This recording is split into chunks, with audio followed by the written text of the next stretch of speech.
Okay, so this is important joint involved in shoulder function is the acromioclavicular joint. You can appreciate its location and its orientation.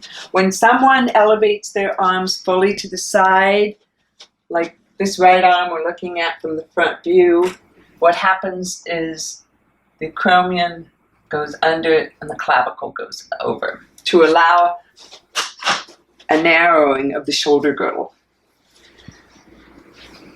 Very easy to diagnose.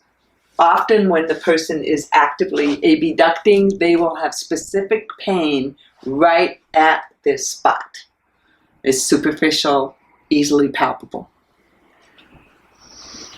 Very often injured by a blow to the acromion, such as bicyclists going over the handlebars.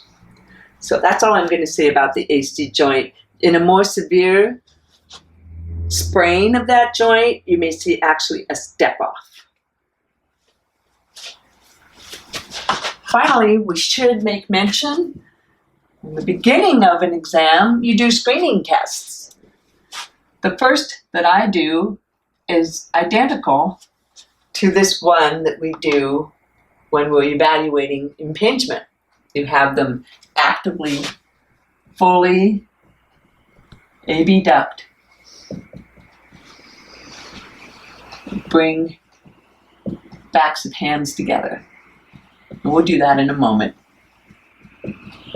That includes some internal rotation.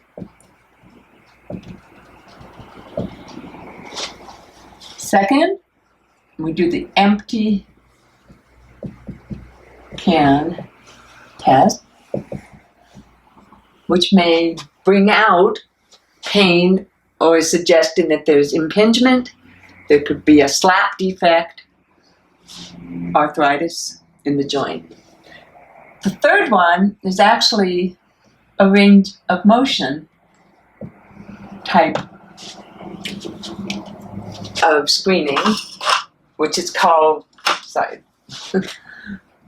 the Apley scratch test. So we'll go ahead and do all three for you.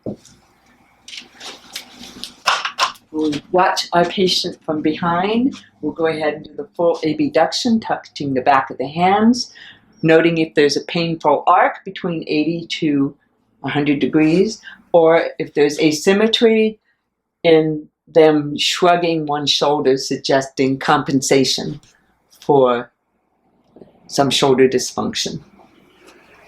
Okay, we'll have you turn around. We'll do the empty can test, which is simply to elevate the arms, sort of at about horizontal abduction, 45 degrees, and she's going to empty, which will be internal rotation.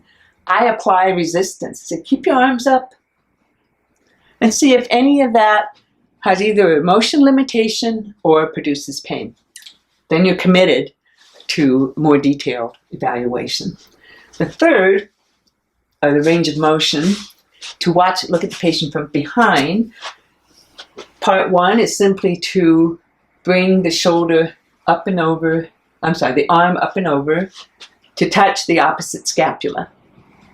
That involves full abduction and external rotation. Then we're going to do the opposite. Bring your arm, no, we'll just do this one this way, yeah. Under, and again, be able to touch the opposite shoulder. You'll notice that whatever side they're dominant on, they probably cannot reach up as high. So this tested adduction and internal rotation. But we're limited because the body's in the way. We don't get a good sense of adduction. So we'll turn the patient around and with that given arm, be able to adduct the arm more further across the body, and they touch the opposite shoulder. This will bring out pain at the AC joint and compression of the glenohumeral. So that's a Apley scratch test.